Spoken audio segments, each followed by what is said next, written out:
O beabá da sustentabilidade.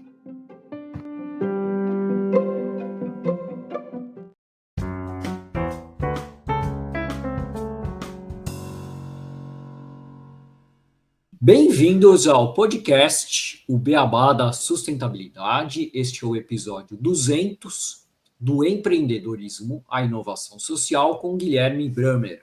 Renato, Guilherme, tudo bem com vocês? Como vocês estão? Tudo ótimo, obrigado pelo convite, um prazer estar aqui com vocês hoje. Opa, tudo bem aqui também, Gustavo? Espero que você também, todos que estão nos escutando. Bem-vindo, Gui, bom te ver. A gente tem com certeza muita coisa para conversar.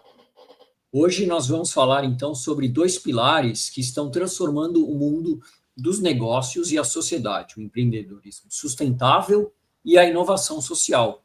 Então, enquanto o primeiro pilar mostra que é possível gerar lucro sem esgotar os recursos do planeta, o segundo prova que negócios podem e devem ser ferramentas para reduzir desigualdades e regenerar comunidades. E ninguém melhor para guiar essa conversa do que o Guilherme Bramer, que da criação da Boomera, que é uma pioneira em economia circular, ao seu trabalho atual no Fórum Econômico Mundial, Bramer coleciona casos reais de como inovar com propósito.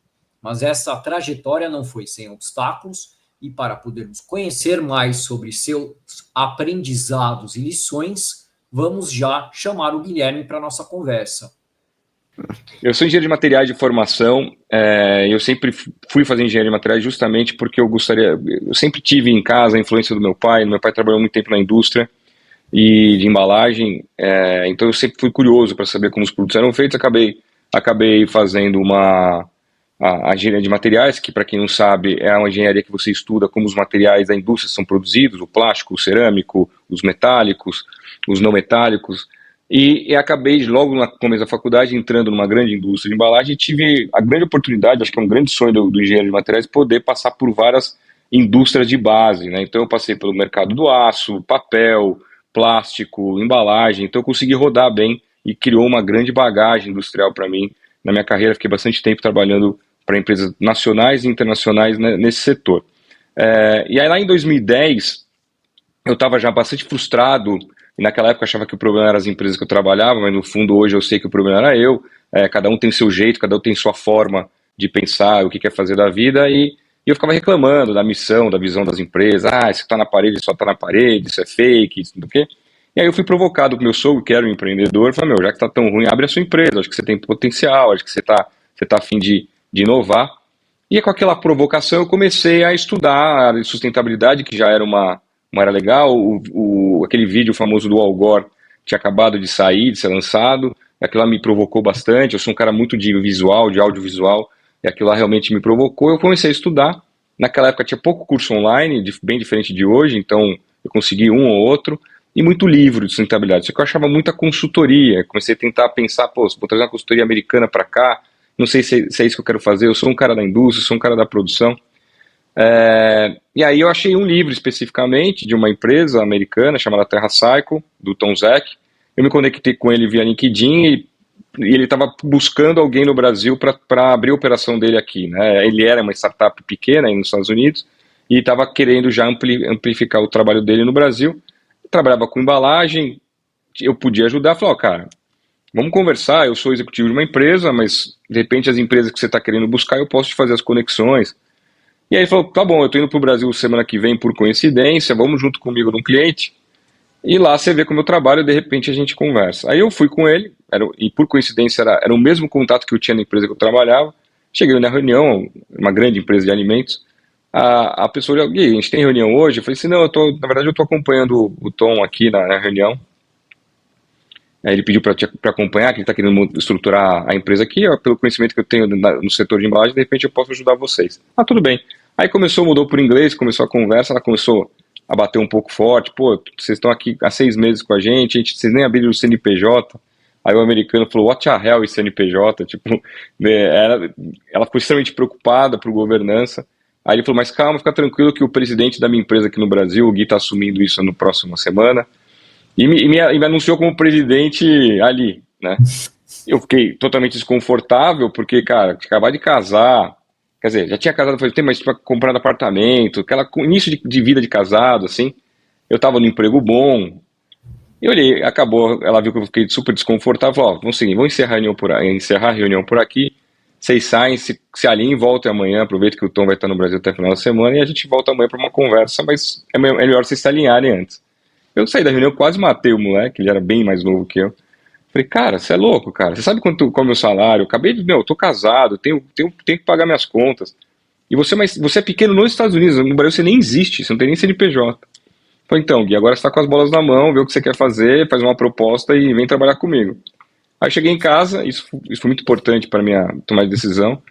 A minha esposa, na hora, apoiou, sem esse apoio eu não teria feito isso. A gente fez a conta e falou, ó, se der tudo errado, o salário dela pagava, pelo menos a parcela, eu não tinha filho ainda na época, pagava a parcela do condomínio, do financiamento do apartamento, até dar tempo de arrumar outra coisa. E ela deu um super empurrão e apoiou. E eu fui pra cima, cara. Aí pedi demissão da empresa que eu tava, como diretor lá comercial, que era uma empresa grande de polímeros, e começou minha jornada empreendendo para os outros, no fundo, que eu estava montando uma startup americana no Brasil.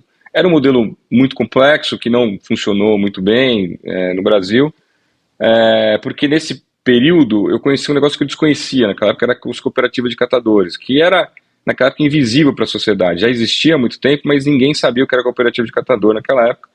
E eu fui visitar uma e para mim foi provocado por um cliente, né? Falou, vocês trabalham com cooperativa? Eu falei, como qualquer startupeiro, né? A gente não mente, a gente estende a verdade. Aí eu falei assim, pô, lógico que trabalho com cooperativa. Eu falei, meu Deus, saí de lá, a primeira coisa que eu fiz foi numa cooperativa e foi a primeira porrada no estômago que eu tomei. Eu achava que ia ser uma empresa de pesquisa e desenvolvimento, uma empresa de reciclagem, polímeros e tal. E quando eu vi aquela cooperativa na Marginal Tietê, para quem está escutando a gente não sabe, uma das principais avenidas de São Paulo, com várias mulheres trabalhando, sem nenhum EPI, sem nenhuma roupa de segurança, quebrando garrafa de vidro com facão. Eu com a minha pompa e circunstância de engenheirinho formado, senhora, você não pode quebrar o vidro com um facão sem usar IP. Ela olhou pra minha cara, dona Tereza, assim, com um sorrisão no rosto, falou, ó, que bom, se você puder me ajudar, eu uso o que você me der, mas o que eu tenho, isso aqui é para hoje, com isso aqui que eu tiro o sustento da minha família e que pago o sustento dos meus filhos. Mas se você quiser me ajudar, estou à disposição. Foi um MBA em 5 minutos, né, do que é trabalhar com recursos escassos e ainda ser feliz, né? E aí isso me impactou absurdamente, né? Como o modelo dos Estados Unidos não endereçava a questão de cooperativa, eu acabei saindo e montei e fundei minha empresa. Isso lá foi em 2010, né? Ela nasceu com o nome de Wise Waste e logo na sequência a gente mudou para Boomera, né? Que ficou aí por quase 15 anos de empresa. Então a gente nasceu para ser uma empresa de pesquisa e desenvolvimento, né, para pegar resíduos complexos e transformar isso no nosso laboratório e em novos produtos, principalmente resinas PCR, hoje está muito famoso, naquela época PCR ninguém sabia o que era, e também conectar com as cooperativas, como se eu imaginava aquilo naquela época já como sendo meus fornecedores. Em vez de eu ligar para um fornecedor de matéria-prima virgem, eu teria que desenvolver essa cadeia das cooperativas, que na época ainda é muito incipiente, hoje já tem, né, já estão muito famosos, já melhorou muito do que era, obviamente tem muita coisa para acontecer, mas comparado com o que era ali naquela época, a gente camelou muito e aprendeu muito juntos.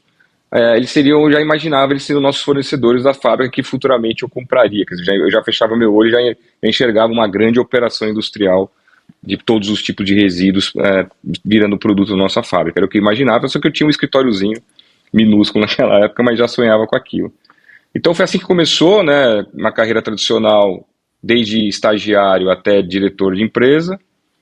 Isso me deu uma base muito grande de gestão, isso que me ajudou, hoje eu converso muito com o universitário, né, tem muito universitário querendo ser o próximo Steve Jobs e tal, Mark Zuckerberg, né, e eu sempre estou orientando, para quem eu posso orientar, a importância de ter uma carreira profissional no começo, para entender como é que funciona uma operação, o que é um mercado, o que é uma área financeira, o que é gestão de pessoas, o que é estratégia, o que é execução, processo, né, antes de se aventurar para montar o seu negócio, né. Então para mim ajudou muito essa experiência trabalhando para os outros, e aí com isso eu consegui montar um negócio do zero, bootstrap total, quer dizer, tive zero de investimento no começo, foi cliente que nos bancou desde sempre, né. Eu fui ter primeira captação lá na frente, depois de quase 10 anos de empresa já. Mas foi isso, assim, e uma gincana diária, né? Como eu falei, eu nasci para ser uma empresa de pesquisa e desenvolvimento e fazer produto, e no dia seguinte, tem uma frase que eu gosto, né? Que seu business plan, ele dura até a primeira conversa com o cliente, né? E aí eu já virei uma empresa social sem saber o que era isso, né? Porque eu comecei a trabalhar com as cooperativas e usei muito o meu network industrial para criar esse método, né? Conectei com muito cara bom de Kaizen naquela época para ajudar a estruturar as cooperativas. O Gatti trabalhou com a gente lá um período também, executou bastante projeto bacana lá. Então foi assim que começou minha vida de empreendedor. O bom de empreender no Brasil é que você perde medo de qualquer coisa, cara. Assim, você fala assim, meu, o não eu já tenho, vai que eu recebo um sim. Essa frase era muito forte em mim, né? Porque quando você está no mundo CLT, e de novo, né? Cada um é cada um. Eu não falo que nem é bom empreendedor e nem é bom CLT. Funciona o que for melhor para você. Falam isso muito, isso, né? O bom de você, por eu ter passado por muitos anos CLT, como eu falei, me dá uma certa estruturação de como funciona uma corporação, de como funciona aquela máquina, né? Como a coisa funciona. E aí isso me ajudou muito a montar meu próprio negócio. Segunda coisa, networking, né? Todo mundo, eu vejo muita gente querendo montar negócio, eu falo assim, não, mas qual é o seu networking nessa área? Né? Para você chegar no seu principal alvo de cliente, por exemplo, quão rápido você chega no CEO daquela empresa, ou no tomador de decisão daquela empresa? Se você fala assim, puta, eu tenho um amigo que estudou comigo lá dentro, então eu vejo muita gente querendo também abrir negócio sem ter experiência naquele setor. Isso para mim é muito mais difícil, é muito mais complexo você empreender, mais no Brasil, sem ter o mínimo de network necessário para empreender, então, e conhecer daquele setor, né? Então foi assim que começou, e hoje eu não me vejo mais no modelo tradicional de empresa, com muitas propostas depois que eu vendi meu negócio, a gente vai contar um pouquinho mais para frente, de voltar a ser executivo e tal, e eu não consigo mais. Hoje eu de fato eu prefiro estar em vários projetos ao mesmo tempo, conversando com pessoas diferentes todos os dias e aprendendo com elas, do que estar numa área específica de uma empresa específica trabalhando para um negócio específico, né? E vou contar por que eu prefiro assim. Acho que ainda mais falando sobre inovação. Bacana, Gui. Eu gosto muito da história, já ouvi, conversamos, né, várias vezes, inclusive. Como você comentou, eu trabalhei lá na Bumera, acho que eu entrei em 2018, se não me engano, bom tempo aí depois de você ter fundado, né? E pegando essa sua jornada, acho que falando um pouquinho mais da economia circular, né, do seu tempo aí de Bumera. O Guilherme fez uma palestra pra gente, né, na pós-graduação naquele ano. Foi onde eu conheci ele. Até hoje eu não sei. Tava namorando já a Bumera ali, pô, também engenheiro de materiais, achava interessante a proposta, querendo entrar na área de sustentabilidade. É verdade. Foi ali mesmo, na FIA, né? Foi na FIA, né? Foi muito legal. Foi na FIA. Legal. Essa coisa aí do não, você já tem, foi o que me bateu lá. Falei, cara, já mandei e-mail, vamos lá falar com o cara, vai que dá certo, né? E foi bem bacana isso, e me orgulho muito de ter trabalhado lá. Acho que é uma empresa que inovou muito, né, na questão de economia circular, sempre pioneira, e que muitas pessoas reconhecem até hoje, né, o propósito que teve. E aí eu queria entender com você, assim, né, que você trouxesse um pouco para a gente, né? Nesse período aí, acho que 2010 até 2022, mais ou menos, que você ficou, né, que a Bumera ficou. Eu saí 100% em 23. Fiquei um ano como consultor ainda, menos de um ano como consultor lá dentro, até 24, mas eu vendi a última parte no meio de 23. Como que você enxerga os maiores desafios para justamente convencer as empresas, né, investidores, a adotarem modelos inovadores, principalmente referente à economia circular? Essa abertura, né? Eu acho que você pode falar muito disso, porque no começo devia ser what the hell, economia circular, e hoje já está um negócio que está todo mundo meio que, pô, isso daqui é algo diferenciado, né?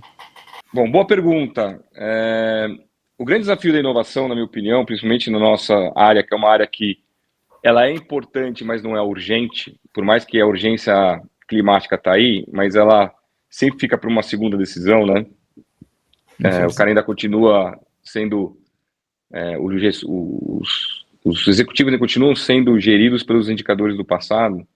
Então, o ESG, por mais que tenha uma urgência climática, são projetos que você precisa facilitar um pouco a tomada de decisão dos grandes clientes. Então, o que eu falo sobre inovação e por que deu certo com a Boomera? Assim, a gente teve uma grande conspiração a favor, que foi a Política Nacional de Resíduos Sólidos, que tinha acabado de ser sancionada, criou um grande ruído no setor, no mercado da indústria, primeiro das grandes empresas, que a partir daquele momento eles teriam que ser corresponsáveis sobre os resíduos que eles geram, e começou a vir grandes preocupações, começou a criar uma grande coalizão, né, naquela época, das grandes indústrias para discutir como eles iam resolver aquilo.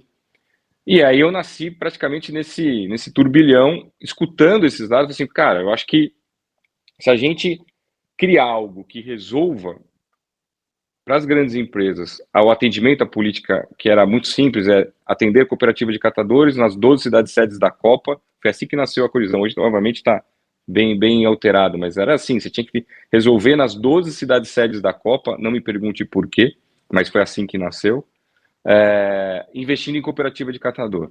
A questão é, como é que uma grande multinacional vai investir numa cooperativa de catador que naquela época muitos não tinham documento, muitos não tinham nem conta bancária, e tal. Então a gente criou um modelo de organizar essa história toda e dar governança para essa história, né? E aí, o que eu estava falando sobre inovação, né? A inovação ela é adotada quando que o que está propondo resolve o problema melhor do que um cara está resolvendo hoje.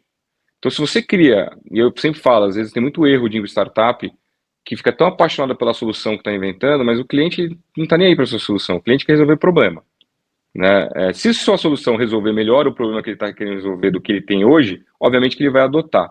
Mas para adotar, ele precisa resolver algumas forças contrárias àquilo, né? Então, primeiro a força de inércia. Para eu me mexer, o que você está me propondo tem que ser melhor do que eu tenho hoje, e melhor não só preço, não só performance, melhor no contexto como um todo, inclusive eu como profissional da empresa que eu trabalho, quanto eu vou ter que vender essa solução aqui dentro para o pessoal adotar, porque, lembra, já está resolvendo de alguma forma, você está propondo algo melhor, mas o cara tem que entender melhor em todas as suas nuances, né? A segunda força, que é o que mata muito o projeto, é a força de fricção, que é, legal, sua solução de fato parece ser melhor do que eu tenho hoje, só que para eu adotar ela, cara, eu vou ter que abrir novo bid, eu vou ter que conversar com um monte de gente, vou ter que qualificar você como fornecedor. Não, dá muito trabalho, deixa como tá. Então, essas são as grandes... E isso serve para qualquer tipo de inovação. E na inovação de sustentabilidade, ela é pior, porque, como eu falei, ela não é tão urgente assim do que, por exemplo, a falta de matéria-prima, ou uma máquina que quebra, ou problema de vendas. Ela ainda é importante, mas não é urgente, naquela classificação de importante e urgente. Está se tornando um pouco urgente em alguns lugares, mas ainda não é urgente, ela é importante. Então você tem que, de fato, ser um apaixonado, não pela sua solução, mas pelo problema que você está resolvendo. E foi isso que a gente fez naquela época. A gente estudou muito a política nacional, entendeu muito quais seriam as necessidades das empresas para atender aquela política, e a gente criou um programa de gestão de cooperativa, justamente para atender, porque foi um sucesso. Quer dizer, a gente conseguiu facilitar o encontro de grandes empresas nas cooperativas de catadores e foi meio que um tradutor dessa conversa, provendo governança para o lado das grandes empresas e provendo capital, equipamentos, treinamento para o lado das cooperativas. Então as cooperativas ganharam triando melhor, com melhor performance, ganhando mais dinheiro, dividindo mais a receita que eles estavam tendo com o crescimento, e do lado de cá, ele tinha certeza que o dinheiro aplicado tinha origem, tinha destino, tinha auditoria, tinha compliance.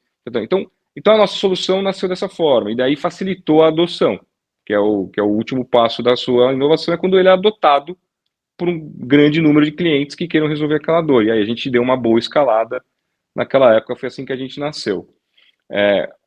O segundo ponto legal, o que fazer com o lixo naquela época, né? Então foi aí que a gente que meu modelo de negócio ficou nessa coisa do serviço por muitos anos, né?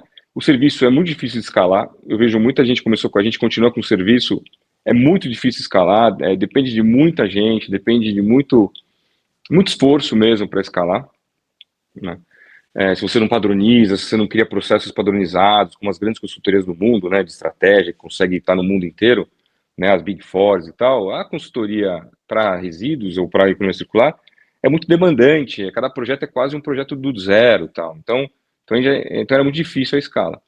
E aí, como eu tinha aquele know-how industrial, eu falei, se eu quiser escalar, eu vou ter que fazer produto, porque lixo é sólido, lixo existe, é uma coisa física, então eu vou ter que fazer isso. E aí eu parti para a indústria, né? Então eu fui viajar o mundo em feiras de máquinas de reciclagem, e aí surgiu a oportunidade de eu comprar um spin-off de uma multinacional que estava saindo do negócio no Brasil e me ofereceu uma fábrica. Só que, putz, a vontade eu tinha, só que não tinha dinheiro.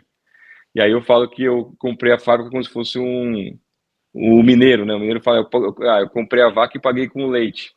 Foi mais ou menos isso. A gente comprou a empresa e pagou com prestação de serviço. Eles precisavam de alguns produtos que eram feitos naquela fábrica ainda, então por um grande período a gente continuou produzindo para eles.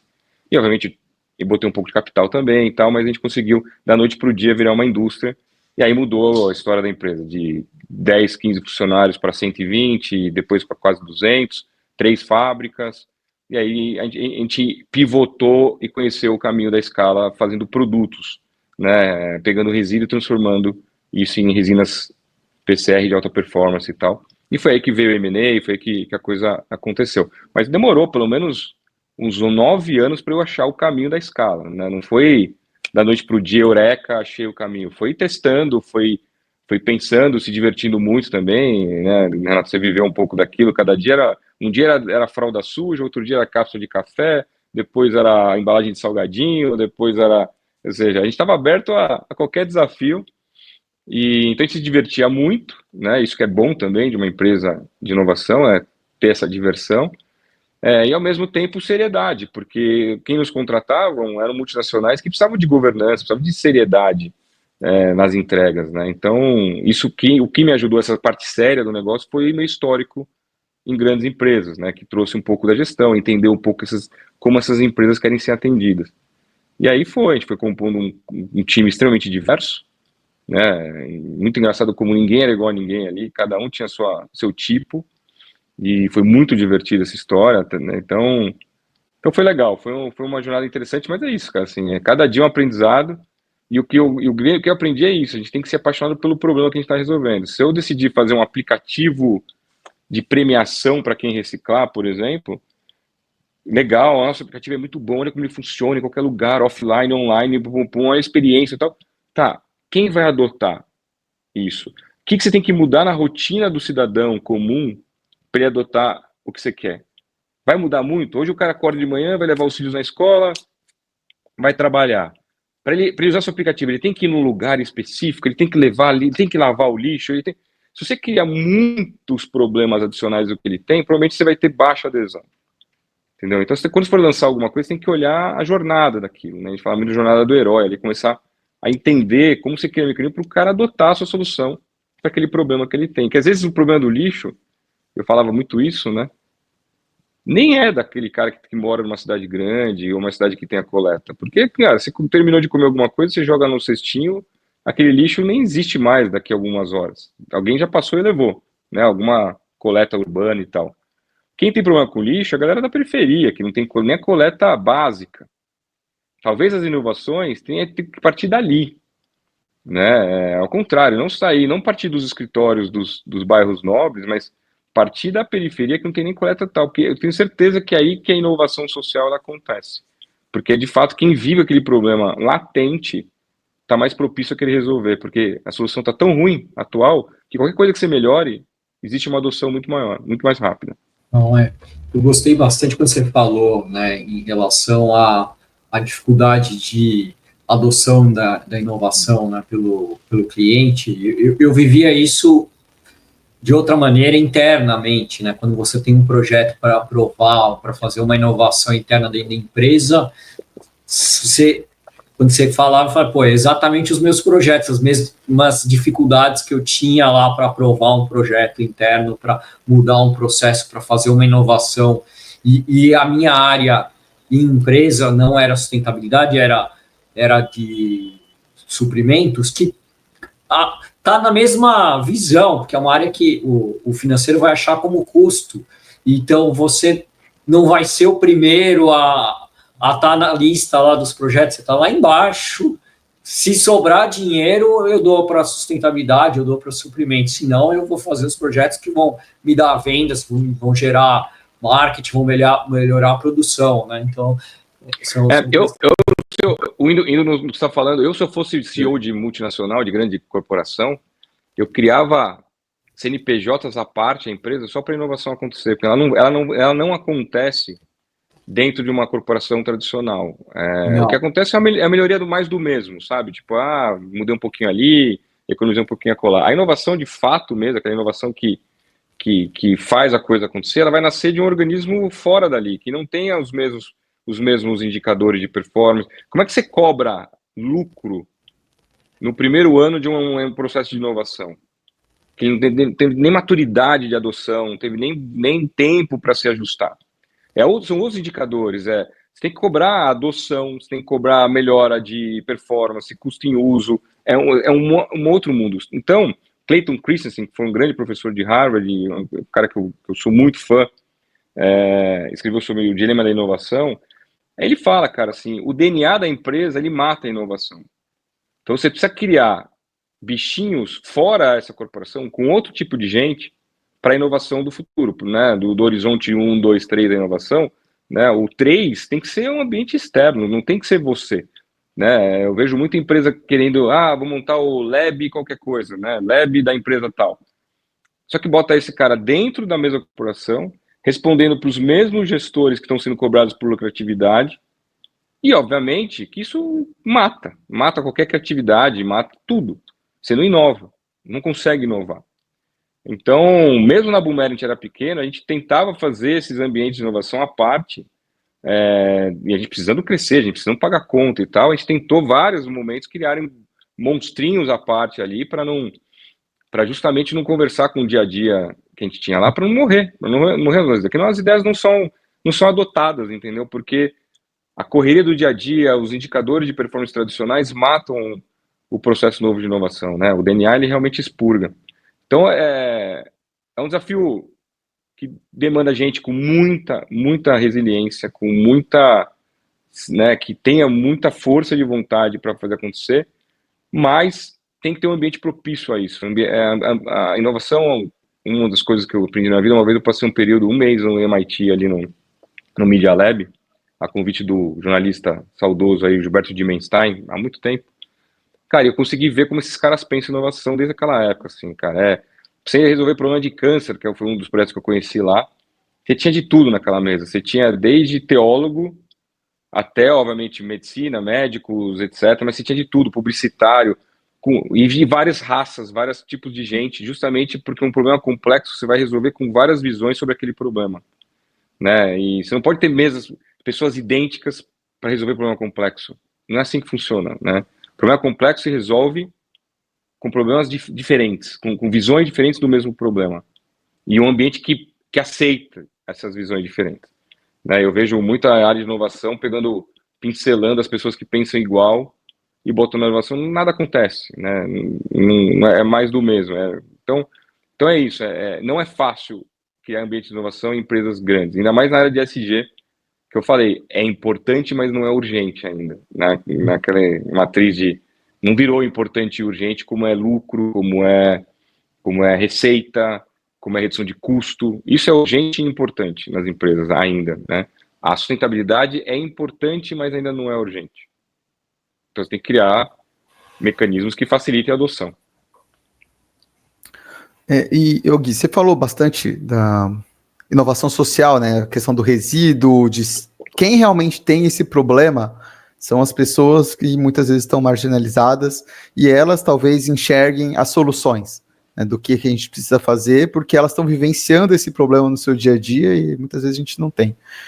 Depois que você, né, pegando um pouco da sua história aí, linha do tempo, que você saiu, vendeu a empresa, eu vi que você foi dar uma passeada aí pelo mundo, ver como que as pessoas estão inovando, né? O que você aprendeu pensando, né, nesses problemas que a gente encara da sustentabilidade, conhecendo diversas culturas, que você trouxe isso da diversidade, né, e justamente a força das pessoas para inovar, e agora atuando com inovação social, né? Como você entende que essas práticas de fato conseguem auxiliar no combate às desigualdades, melhorias para um mundo mais sustentável e até impulsionar com que essas grandes empresas olhem para isso e mudem essa perspectiva de é importante, mas eu tenho que acelerar, né? Porque a gente vive num mundo hoje que cada vez mais o alerta vermelho está piscando mais rápido e a gente só recebendo notícia pior, né? Negócio ali meio filme de terror quase. Não, é uma esquizofrenia global, né? Assim, a gente vê os problemas, a gente sabe que tem os problemas, mas o capital não chega ali. É muito louco isso. Então, depois que a gente cresceu, como eu falei, virei 3 fábricas, a empresa ficou grande, aí eu optei por um M&A. O primeiro passo foi vender metade da empresa para um grupo grande, o Grupo Ambipar. Aí, depois de 2 anos, a empresa ficou grande, eu passei o filhinho inteiro pro grupo, e eles estão tocando lá a operação, e eu tirei um período para mim, né? Fiquei 6 meses aí estudando, principalmente neurociência. Eu acabei fazendo um curso em Harvard que eu ganhei lá do Fórum Econômico, que eu fui reconhecido lá em 20 desculpa, e fui receber em 22 o prêmio, né, depois da pandemia e tal. E aí eu tive contato com a Fundação Schwab, que é o braço do Social Innovation do World Economic Forum, ali é fundado pelo Klaus e pelo Schwab, são os fundadores do fórum, e lá reúne 700 empreendedores sociais pelo mundo, e vou falar um pouco o que é empreendedorismo social, e que inclui economia circular, está dentro desse guarda-chuva, né? Então hoje, quando você fala de social innovation, você tem várias vertentes, você tem descarbonização, você tem educação, saúde, circularidade, enfim, está dentro desse guarda-chuva.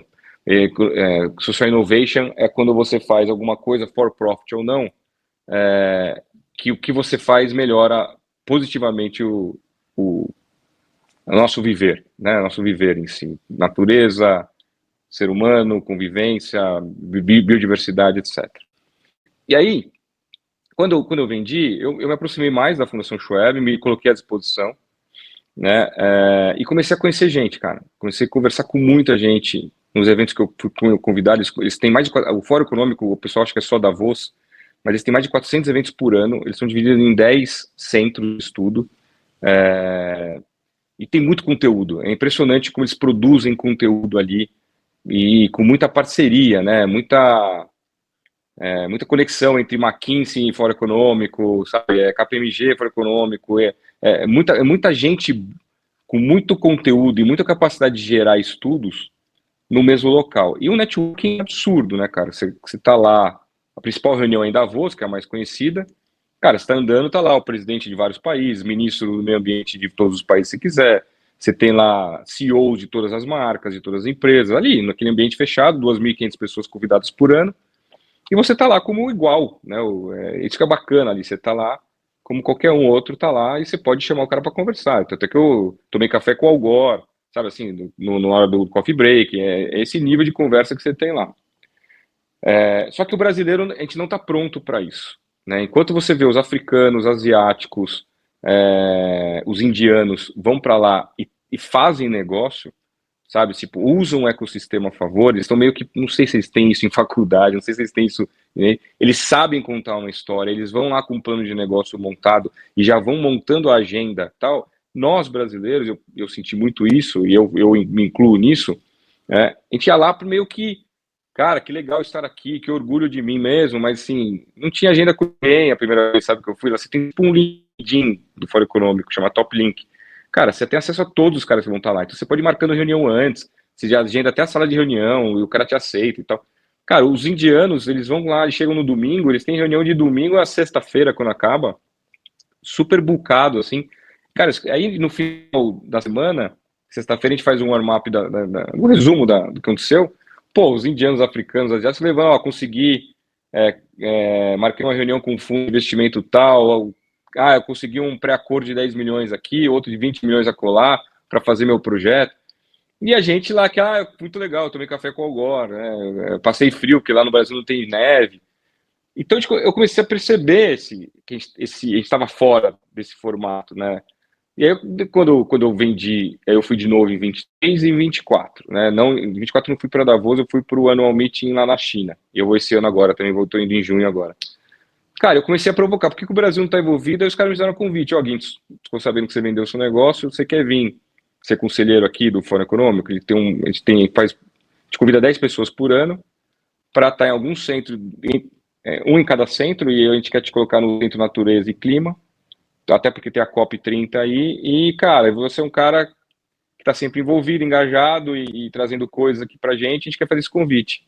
Pô, eu fiquei super feliz e honrado, e tô lá agora dentro do Centro de Natureza e Clima, tentando trazer os projetos que o Fórum Econômico tem no mundo para o Brasil, tentando tropicalizar eles para o Brasil. Então, assim, quando você fala de inovação social, cara, não tem uma pessoa que você fala que está nesse negócio que você não se emociona, que você não fica sensibilizado pelo que os caras estão fazendo. E aí que mais me tocou, porque a inovação sai de quem vive o problema. E ela é muito mais forte quando ela nasce assim. Uma coisa é você falar de educação, falar com a galera, pô, com a gente privilegiada e tal, vamos criar um aplicativo de educação. Outra coisa é você falar de educação com alguém que é ribeirinho, lá no alto do Solimões, que não consegue ter aula porque não tem gasolina na van que passa, ou porque o barco não está passando porque deu seca no rio. Entendeu? Esse jovem, ele tem uma força tão grande de inovar que ele não quer mais que ninguém viva o que ele viveu. Né? Tem uma história linda que eu tive contato com a empreendedora, que ela até os 15 anos dela ganhava 3 velas de Natal, velas, né? Que da avó que ela ganhava, que durante o dia ela trabalhava junto com os pais numa fazenda de arroz, e à noite ela acendia a vela para estudar. Então ela ganhava todo ano da avó 3 velinhas para poder estudar durante o ano. Cara, ela chegou nos seus 18 anos e falou, ninguém mais meu pai vai estudar desse jeito. Ela criou um puto aplicativo, tem mais de 32 línguas, recebeu 25 milhões de dólares da NASA para aperfeiçoar o aplicativo e hoje está ensinando milhões de crianças, não só no país dela, mas mais de 30 países com a solução dela. Então esse é o tipo de coisa que eu estou vivendo, é o tipo de coisa que eu estou aprendendo e que eu estou escutando. E o Brasil é muito potente nisso, só que as pessoas ainda são invisíveis. O que era invisíveis nas cooperativas lá 15 anos que a gente começou, hoje eu vejo muita gente invisível fazendo coisas brilhantes aqui. Infelizmente, notícia ruim vende mais do que notícia boa. Então, o que eu decidi fazer, cara? Estou estudando muito, né? E eu decidi gravar um documentário. Começar a gravar agora em junho. Estou indo para a Coreia agora, dia 16 de junho de 25. Lá vai ter um grande evento de Social Innovation na Coreia, em Seul. Aí eu vou para o Annual Meeting lá na China e volto para gravar esse documentário. Começo gravando lá, minha equipe de gravação está indo para lá junto comigo, a gente volta e começa a gravar, passando pelo ambiente mercado financeiro. Quero perguntar para o mercado financeiro, você tem, sei lá, alguns bilhões de dólares sob gestão, por que você não coloca centenas de milhões em negócio de impacto? E quero escutar. Porque é o que você falou na sua pergunta, é meio que esquizofrênico, a gente sabe o que está acontecendo de errado no mundo, só que a gente insiste em botar dinheiro em coisa que piora o mundo. Né? Então eu quero escutar do mercado financeiro o porquê que o dinheiro não chega. E eles vão falar por quê. Eu quero entender as respostas. Né? Com certeza eles têm bastante resposta. E a ideia não é apontar dedo nenhum. A minha ideia é perguntar mesmo, entender, cara, por que não chega? O que está faltando para os negócios de impacto começarem a receber capital como um negócio tradicional recebe? Aí eu pego o carro e vou dar um rolê. A minha ideia é chegar na COP30 de carro, passando por vários locais brasileiros, né, conectando natureza e impacto. Então eu vou nas Chapadas, eu vou na Serra da Capivara, vou Pantanal, vou para a Amazônia e tal, antes de chegar em Belém lá em novembro, mas eu vou passando por empreendedores sociais, perguntando a mesma coisa. Cara, o que está faltando para você escalar? O que falta para você pegar esse seu projeto e ele virar um projeto global? Ou mesmo local, mas que abranja mais pessoas. Que, se um negócio desse crescer, ele está melhorando a vida de muito mais gente. Né? Então, eu vou entender os dois lados e finalizo na COP30 lá, que é o ponto final da viagem, e aí isso vai virar 6 episódios mostrando um pouco isso, né? O que é o negócio social no mundo, são mais de 2 trilhões de dólares no mundo que já roda e não para de crescer, são 200 milhões de empregos, são 10 milhões de empreendedores sociais, sendo que 70% é mulher. Né? Então, assim, cara, assim, é um mundo já que acontece, só que aqui no Brasil ainda está na mão de poucos e está muito na mão da filantropia, que é super importante, mas lá, cara, lá não, lá funciona processo de captação normal, né? Seed, Série A, Série B, Série C, Série D, sabe, assim, M&A, spin-off e tal, tipo, IPO. E aqui ainda a gente está naquele negócio de passar chapéu, pelo amor de Deus, me ajuda e tal, com aquele ambiente meio de sofredor. Então eu quero entender isso através de um documentário para ver se de fato existe essa dor que eu estou achando que tem. Que eu estou falando de inovação. Tendo essa dor e essa dor for confirmada e tem muita gente querendo resolver essa dor, quem sabe a gente não consegue trazer mecanismos que já acontecem lá fora para o Brasil. Então é um pouco nisso que eu estou envolvido hoje. E é muito do que a gente fez com a cooperativa lá, cara. Assim, a gente entendeu um problema do mercado, entendeu o problema do outro lado do mercado, que eram as cooperativas de catadores, deu uma organizada nessa história, fez os dois se falarem e a coisa deu uma boa evoluída. Então acho que tem, e tudo se repete. Você vai lá fora, é muito assim também, sabe? Assim, quando o empreendedor social começa a falar um pouco a língua do mercado financeiro, esse dinheiro existe, esse dinheiro chega. E quando o cara do dinheiro começa a visitar mais esses projetos sociais e sensibilizar mais, ele também começa a ficar mais sensível e começa a criar teses de investimento para esse setor. Então, um pouco, falta conversa aí, falta estruturação de projeto, e para o brasileiro falta aprender esse ambiente de captação. A gente não nasce sabendo captar, entendeu? A gente quer fazer a coisa sozinho, quer tentar na correria e tal, só que tem dinheiro disponível para acelerar o crescimento. Não, acho que a gente teve foi ano passado, no começo do ano, a gente fez um episódio que a gente conversou com o pessoal aqui de São Paulo, ou aí de São Paulo, a gente não fez da prefeitura e que que eles têm uma captação para as periferias, né? Tem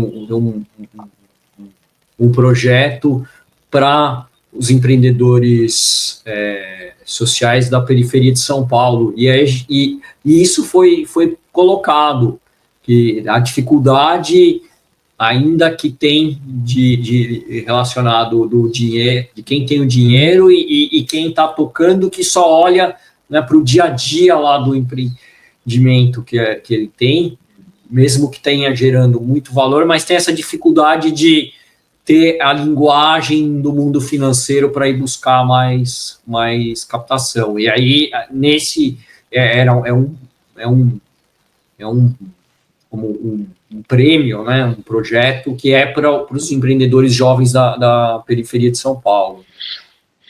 Então, que legal que está rolando esse tipo de esforço. O que eu quero provocar cadê a massa, né, de dinheiro? Estou falando de bilhões, trilhões de dólares por ano que entra para o mercado de investimento. Cadê essas teses de ESG? Por que elas não estão acontecendo? É isso que eu quero descobrir. Sim. É isso que eu quero escutar de grandes investidores brasileiros e globais. O que falta para esse dinheiro chegar? Entendeu? E do lado do empreendedor, o que ele precisa fazer para começar a conversar com esse mundo? Né? Porque uma coisa precisa do outro. Não precisa botar dinheiro para ter retorno, e do outro lado precisa do dinheiro para escalar. O que eu gosto um pouco do ambiente fora econômico, por isso que eu quis me envolver lá? Eles têm alguns mecanismos já que acontecem. Tem um First Move Coalition, que é um projeto super legal, First Move Coalition, que foi a junção começou com 20 grandes globais, hoje já tem 140, se não me engano, empresas, que se juntaram e falaram assim, gente, a gente precisa comprar no nosso supply chain produtos mais sustentáveis, de forma mais sustentável. Só que isso carece de inovação, isso carece de um tempo de maturação. E aí tem o famoso last mile da inovação, quer dizer, sempre o mais difícil. Você pode, no seu laboratório, desenvolver um negócio legal, aí faz uns testezinhos maiores, faz um pré-escala industrial, só que para virar escala, cara, é o mais difícil, que o número de amostra aumenta, você precisa achar fábrica para produzir, comprar máquina não é fácil, é caro pra caramba. Então lá, com esse First Move Coalition, eles criaram tipo um fundo de investimento, mas que em vez de comprar equity das empresas, ele falou assim, ó, eu vou botar o pedido, vou antecipar meu pedido para você. Vamos supor que você inventou, sei lá, um plástico feito de alga marinha, tá? Para substituir plásticos de sobreembalagem, aquelas embalagens externas. Isso é um caso real. O cara tá lá, desenvolveu um laboratório, o polímero funcionou, fez um pré-industrial, só que agora ele precisa usar equipamentos maiores, comprar mais matéria-prima, organizar mais o supply chain dele, para poder virar um fornecedor de plástico feito de algas. Então ele é um mero, eterno case. Né? que os caras fazem nesse fundo imobiliário? Meu, quando você precisa para esse última milha? Preciso de X tanto para falar, tá bom, então nós aqui precisamos de plástico que você está oferecendo, dessas 150 empresas, 100 usam esse tipo de plástico hoje, feito de petróleo. Então é o seguinte, a gente vai botar um pedido antecipado grande para você finalizar seu desenvolvimento. Cara, isso ajuda, eles chamam de off-take agreement, né? É uma garantia de compra. Então, isso é muito bom, porque entra um capital como se fosse um pedido antecipado para você finalizar sua inovação. Mas o que é legal que vem com isso? Você vem com uma credibilidade que você vai chegar num fundo de investimento qualquer e falar assim, ó, eu já tenho garantia de compra desses 100 clientes aqui que querem comprar a minha solução. Inclusive, eles já me deram, anteciparam um pedido de tantos milhões. Cara, você não consegue me colocar um pouco mais de dinheiro para eu terminar mais ainda? Porque o fundo de investimento, pô, se esses caras estão querendo comprar, quer dizer que o negócio é bom mesmo. Então, isso dá uma certa segurança, inclusive, para o mercado financeiro, que tem muita dúvida em investir em ESG, porque é muito técnico, né? Descarbonização, polímeros, é uma ciência. É diferente você investir numa empresa que pega uma concessão de estrada por 30 anos, você sabe o modelo financeiro tradicional, né? Vou gerir essa estrada por 30 anos, vai vir receita dali. É muito fácil investir nesse tipo de negócio, mas investir numa possível promessa de descarbonização, de energias novas, etc., é muita ciência envolvida. Então, o cara tem um pouco de medo. Mas se você leva para esse investidor, ó, eu tenho, inclusive, pedidos já colocados aqui para garantir que meu negócio é bom, também dá um certo alívio para quem está investindo no mercado financeiro. Então, esse ecossistema eu quero tentar trazer para cá. Né, essa coisa já funcionando. Empresas que vão usar a solução garantindo compra futura. Mercado financeiro, pô, se o cara está garantindo compra, vale a pena, deixa eu olhar ele com mais carinho, porque aí ele consegue melhorar a governança, ele consegue melhorar a RH da empresa dele, ele consegue melhorar equipamento. E aí a coisa sai da promessa para algo escalável. Né? Isso está acontecendo muito nesse ambiente de social innovation no mundo inteiro. Renato, só um ponto para colocar aqui aquilo que eu tinha falado, só para deixar a informação completa para o ouvinte. Eu estava falando o episódio aqui, mas pode colocar. Do episódio do Vitec, né?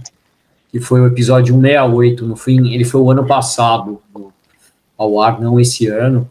E aí o Vitec é um processo que tem todos os anos aqui em São Paulo, mas que falta, eu acho, uma das coisas que o Gui falou, que é realmente essa relação maior porque tem um financiamento da Prefeitura de São Paulo com um valor que vai até 25 mil, acho que por empresa que ganha, mas não tem esse envolvimento do mercado financeiro mais forte. E eu vejo também muito projeto de aceleração, cara, que pede para uma pequena empresa tudo, né? Como se o cara fosse uma empresa completa, quantidade de EBITDA, qual a sua atração, quantos clientes você tem. Assim, cara, não, estou começando. Não tem essa. O dinheiro de inovação, ainda mais inovação social, é um dinheiro com paciência. Não é o dinheiro para te dar o EBITDA no final do ano, entendeu? É o dinheiro para você trabalhar com calma. Você tem que ajudar esse empreendedor. O empreendedor, ele é bom naquele problema que ele está resolvendo. Ele é um grande especialista. É o cara que nasceu numa comunidade que não tem banheiro. Aí ele vai investir num negócio de saneamento básico, ele criou qualquer coisa de saneamento básico, então ele é bom naquilo, porque ele não aguenta mais ver as necessidades dos vizinhos e dele ali ao céu aberto. Então ele vive o problema. Mas não é um cara que sabe fazer uma planilha de DRE, sabe, desenhar um fluxo de caixa projetado, entendeu? Só que os fundos pedem isso para investir, né? Se eu te der o dinheiro, qual vai ser o use of proceeds? Cara, onde você vai usar o dinheiro? Cara, eu preciso de ajuda para isso. Então não é só dinheiro, é dinheiro com gestão, com ajuda, isso deu muito certo quando a gente começou a falar com as cooperativas, porque elas vinham com MBA em triagem, em gestão e se virar com pouco. E a gente plugava o que faltava. Por exemplo, a gente pegava lá um baita especialista de Kaizen, a gente foi buscar um cara que aprendeu no Japão com o autor do Kaizen, o Kawa. Se estiver escutando a gente aí, um abraço pro Kawa.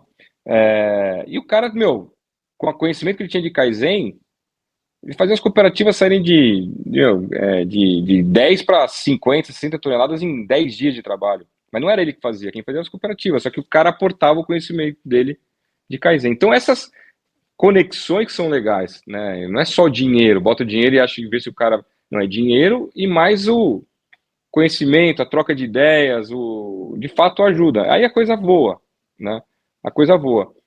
Então, eu acho legal essas novas iniciativas que estão surgindo para facilitar a periferia e tal, mas o que vem, outro dia uma grande empresa fez um projeto de aceleração e me ligou. Pô, Gui, tudo bem e tal? Pô, fiquei sabendo aí que você está no sabático, você não quer ajudar? A gente está com um projeto gigante de inovação. Chegamos em 50 finalistas de 1.000 inscritos. Aí a gente deu um filtro, estamos em 10, e agora a gente não sabe o que fazer com essas 10. Ou seja, olha que loucura. Você abre um programa de inovação, filtra de 1.000 para 50, 50 para 10, aí chega assim, agora ferrou. Eu não tenho nem gente daqui da minha empresa para ajudar o cara a tocar, porque são empresas que estão ainda no pré-piloto, ainda estão no... Falei, cara, assim, você não está pronta para esse tipo de situação, né? Você tem que ter uma área de startup aí dentro da empresa, ajudando esses caras a performar, faz mentoria, traz voluntário dentro da sua empresa, tem um monte de gênio aí dentro, bota voluntário dentro para trabalhar dentro dos caras, né? Eles estão precisando disso. Abre sua fábrica para o cara desenvolver produto ou desenvolver serviço. Então, essa coisa não acontece, você tem uma barreira na inovação, é muito louco. Então é um pouco isso que eu estou vendo, e que é muito gostoso trabalhar com isso, porque você vai destravando, quando você vai criando mecanismos para as coisas se conversarem e facilitar. Você percebeu desde o começo, assim, inovação é você facilitar a vida do cara, né? Você melhorar, resolver o problema que ele está tendo, aliviando a vida dele. Então, cara, as empresas estão sedentas para o tipo de solução. Lógico que as empresas querem fazer melhor, lógico que as empresas querem ser mais sustentáveis. Só que quando ela começa a mexer nesse vespeiro, cara, tanta coisa que ela tem que fazer que ela, fica só na superfície, fica só no casezinho, né? Porque é muito difícil, não é que elas não querem fazer, é que é muito difícil, elas continuam sendo cobradas pelo EBITDA, pelo crescimento, pela venda, pela redução de custo, e se tiver alguma coisinha de SG lá na indicação de performance, vai ser 2, 3% do bônus dela, entendeu? Não é os 50% do bônus dela, como é o EBITDA, deve ser. Então tem essa coisa, quando a empresa percebe isso e começa a alterar, tem projetos muito legais, de crescimento, que vira, de fato, pilar estratégico, né? E aí a coisa vai atrás. O ser humano ele é muito competente para se ajustar, mas precisa estar doendo mais, né? Como eu falei, hoje ESG ele é importante, mas não chegou a ser urgente ainda. Não para a gente que trabalha com isso, quem sabe que é urgente, mas para o mundo corporativo tradicional ainda não é tão urgente. Com certeza, Gui. Acho que tem o mercado ainda, e é isso que eu ia fazer como uma provocação, talvez, né, que você falou do documentário que você quer investigar um pouco o porquê que o dinheiro às vezes não chega nessas pessoas que buscam de fato soluções. A gente estava, inclusive, no fórum aí de economia circular, uma das coisas que eu mais escutei o pessoal falando é financiamento para soluções que existem.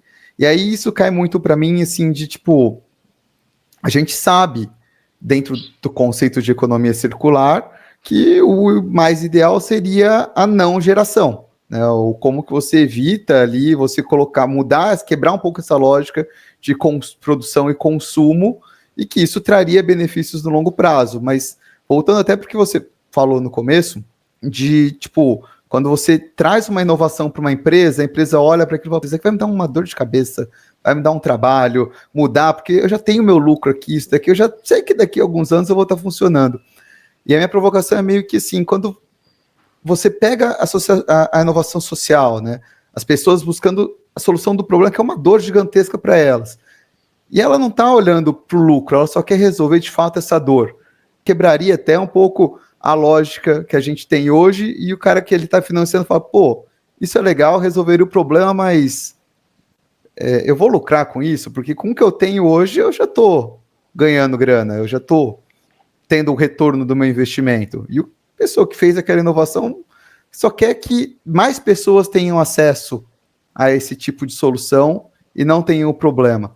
Então, não querendo entrar em teorias assim de capitalismo, enfim, mas essa disparidade, né, do mercado financeiro de já ter uma lógica que traz o retorno versus a inovação que vem para, de fato, trazer uma solução e melhorias para o mundo.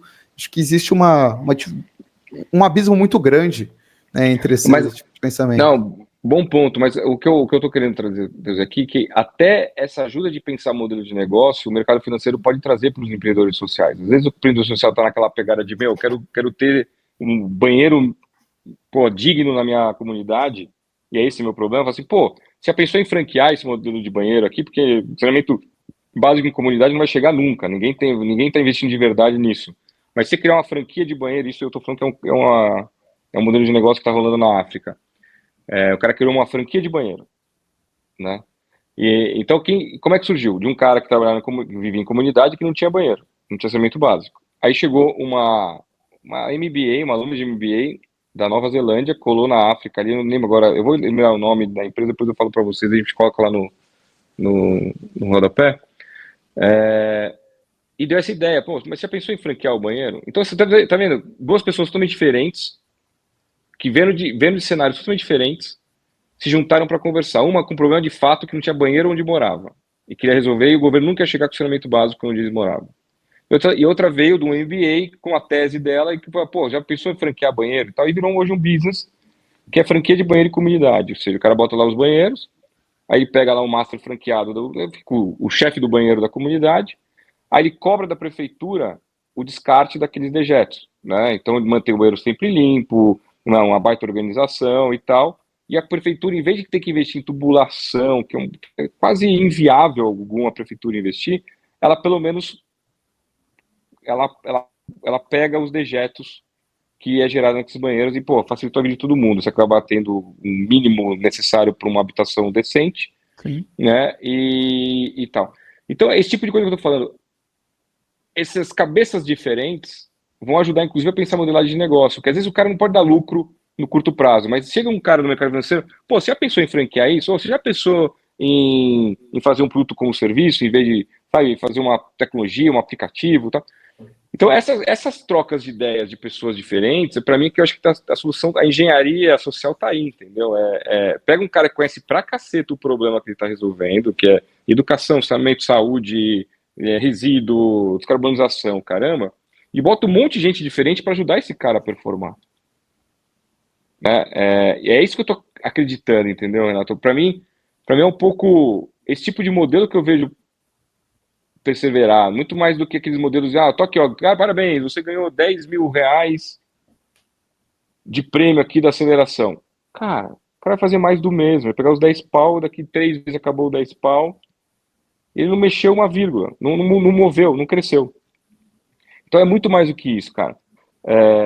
De fato você criar mecanismos para que essas pessoas que são brilhantes, que já estão empreendendo em locais totalmente adversos, em locais de baixo recurso, aportar capital, aportar conhecimento, networking, modelagens diferentes de negócio e tal, para essa coisa crescer. E aí sim virar negócio atrativo e ficar mais fácil para o investidor entrar.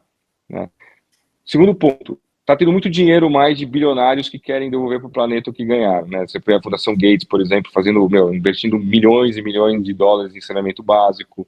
Você tem uma galera, assim, grandes bilionários, devolvendo um pouco que ganharam para a sociedade em projetos ESG ou projetos sociais. Então tem uma grana aí disponível no mundo, cada um com a sua causa, cada um com sua tese, mas, tem muita gente com grana querendo devolver para a sociedade, em vez de fazer coisas tradicionais, colocar dinheiro em coisas mais ligadas à melhoria do planeta. Então também tem esse dinheiro aqui, esse é um dinheiro excelente, é um dinheiro com tempo, é um dinheiro que não cobra tanto resultado a curto prazo como um private, como um dinheiro mais tradicional do mercado financeiro, e é um dinheiro que tem propósito, né? Um dinheiro assim, ganhei tanto que eu não preciso disso, eu vou morrer daqui a pouco, eu não preciso levar isso comigo no meu caixão. Minha família já está tranquilamente nas 20 gerações depois de mim, então essa grana aqui, cara, a gente está falando de bilhão, cara, não está falando mais de milhão. Né? Bilhão de dólares pode transformar projetos. Só que, cara, precisa chegar, o projeto tem que estar bem construído. Então tem um grande gap. Aí. Dinheiro não falta, Dinheiro não falta. Tem muita grana no planeta. Né? O que a gente precisa é trazer esses negócios sociais, falar um pouco mais essa língua e também trazer esses caras do dinheiro a entender um pouco mais a paciência que precisa ter em alguns negócios que talvez hoje não estejam tão prontos, mas que podem chegar. Muito legal, Gui. Acho que é bom a gente escutar um pouco você trazendo esses cases, essa sua visão, né? Porque você está vivendo um ambiente. Né, primeiro, você já está nesse mundo aí empreendendo há muito tempo, igual a gente trouxe um pouco aqui a sua retrospectiva aí de empreendimento, né? E ter essa sua visão, acho que ela traz muita inspiração para todo mundo que nos escuta aqui no Beabá. A gente, né, tem um público que é muito focado nas questões de sustentabilidade. Acho que muitas vezes a gente traz muitas soluções aqui e muitas vezes as pessoas ficam sem esperança para um planeta melhor, né? E ter essa visão de tipo, poxa, tem grana, tem pessoas que querem investir, tem soluções, é só ir conectando essas pontas. E que legal que você está trabalhando nisso. Acho que traz uma energia assim para todo mundo que escuta e atua nessa área, né? Então, queria primeiro parabenizar. Imagina, Pode falar. obrigado. Não, tamo junto, cara. O lance que eu tô querendo para minha vida agora é um pouco isso, não faz sentido a esquizofrenia do clima, sabe? Eu não acho que tem psicopatas do clima na Faria Lima, no Leblon ou em outros centros de investimento, né, Nova York e tal. Eu acho simplesmente o que falta é a gente começar a ajustar um pouco a comunicação, ajustar um pouco as conexões e visões de mundo, né? Tá muito distante ainda, né? Essa galera de investimento está muito em planilha, em Excel e pouco em estar lá no pé no chão, olhar um pouco esse mundo do social innovation de fato. Então acho que tem essa desconexão, essa coisa muito enlatada do Excel, né, olhando os mesmos indicadores de sempre, que não vai mudar facilmente, tá? Não é que, ai meu Deus, o pessoal os grandes donos de fundos vão ficar mais sensíveis à sustentabilidade, não, eles querem botar dinheiro em coisa que também melhora o planeta, mas eles estão lá para ganhar dinheiro, eles escolheram ser esse tipo de gente. E ok, beleza.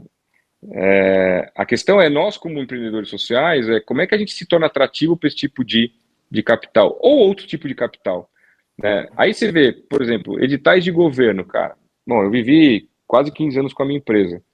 Eu não tive paciência nenhuma de entrar em nenhum edital. É muito moroso. Juro, é insano o que você tem que preencher para conseguir captar em editais de inovação e tal. Aí você tem que contratar uma empresa para fazer isso por você, que pega aí 15, 20% que você vai levantar. De tão complexo que é. Então, assim, esse ecossistema de inovação é muito difícil, cara. Por isso que muita gente fica pelo meio do caminho, né? Então é isso, mas eu não vou ficar esperando o governo, não vou ficar esperando o mercado financeiro, cara. A gente tem que buscar onde tem. E lá fora tá rolando, entendeu? Lá fora rolando. Lá fora o dinheiro para social innovation, que eu falei, 2 trilhões de dólares ano e crescendo 2 dígitos por ano. Entendeu? O cara já entendeu que o dinheiro com paciência existe. Então, o que a gente precisa fazer para levar mais gente para esse ecossistema e ver essa coisa acontecer? E, de novo, não é só dinheiro, tá? É dinheiro, é conexões, é cliente. Pô, não é fantástico, tá, sei lá, desenvolve uma solução que é perfeita, sei lá, para Nestlé. Aí você está num ambiente que assim, Nestlé, peraí que eu conheço lá o C-Level de inovação da Nestlé, lá na sede deles na Suíça. Deixa eu plugar você nele.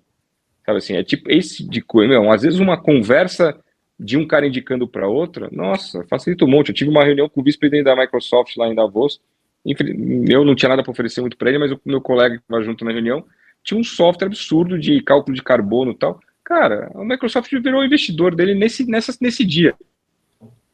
Nesse dia, entendeu? Então essas conexões são fundamentais para o negócio, fundamentais. Né? Não adianta ficar de um lado reclamando que o dinheiro não chega e do outro lado não chega porque não dá lucro, porque não tem escala, porque não tem governança. O que eu quero é meio que entender se de fato isso é uma dor. Com o meu documentário eu vou tentar entender. Pô, e confirmando que eu acho que a minha hipótese é que é uma dor. Né? Como é que a gente pode costurar isso? Né? Como é que a gente consegue fazer os caras falarem, né? Legal, Gui. Quando o documentário for for pro ar, você avisa a gente aí pra gente poder ver e divulgar também. Tô curioso para ver os resultados. Conversa com os resultados, né? Então, o objetivo é ter ele pronto no final de dezembro, são 6 episódios, que a gente vai gravar muito material, vai ter rede social também, vai te acompanhar, da viagem, das besteiras que a gente vai fazer ali, vai ter muito conteúdo sendo gerado, mas a ideia é essa, 6 capítulos, vai ter uma versão longa para festival e tal, mas o nosso foco são esses capítulos mais curtos para ficar um negócio mais dinâmico, uma linguagem mais atual, e a ideia é passar isso lá no Fórum Econômico durante a semana de Davos ali, em alguns momentos que a Fundação Schwab tem os seus eventos lá, de repente passar uma parte do documentário ali.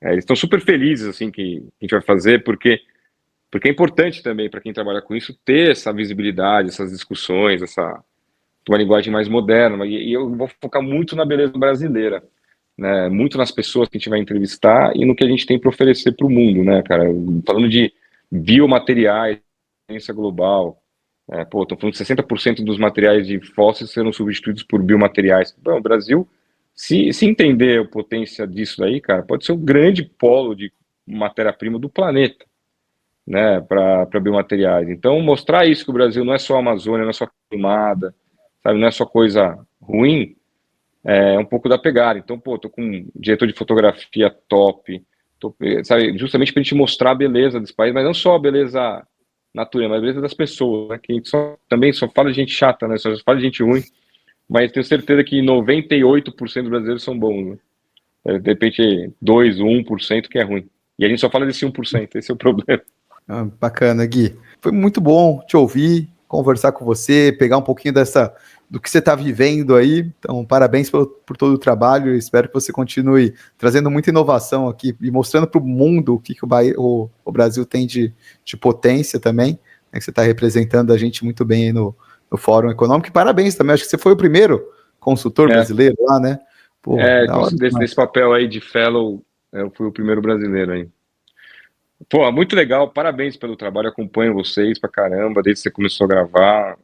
É isso aí, cara, tem que divulgar as coisas legais que estão rolando. Conta comigo sempre, desejo muito sucesso para vocês sempre, e é isso mesmo, não vamos desistir não, a gente tem que lutar do que a gente acredita, e criar esses ambientes de inovação que propiciem mais inovação, mais negócios sociais que possam melhorar nosso bem-estar aqui no planeta, né? É isso, acho que é trabalhar nesse foco sempre e plugando as pessoas, né, e mostrando que o Brasil tem de bom, né? Tem muita coisa boa aqui, né?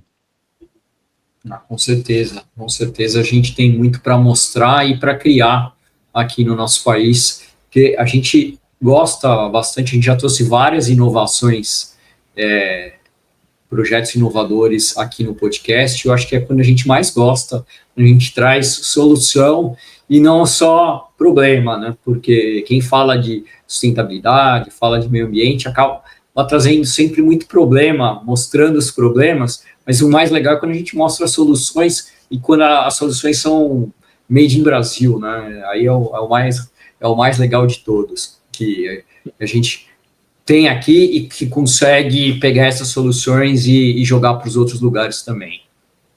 E aparece muita coisa aqui pra gente. E isso dá uma energia muito bacana. Isso é bem legal. Muito bom, pessoal. Obrigado. Obrigado a todos que nos escutaram. Até o próximo episódio aqui do Beabá da Sustentabilidade. Obrigado, Renato. Obrigado, Guilherme. Pedir novamente para todo mundo dar o like, 5 estrelas, seguir o podcast tanto no Spotify quanto nas outras plataformas de áudio, quanto no YouTube, e dizer que aqui é o Beabá é Sustentável. Até o próximo episódio, que vai ser o 201 já, hein? Para mostrar como a gente está sustentável.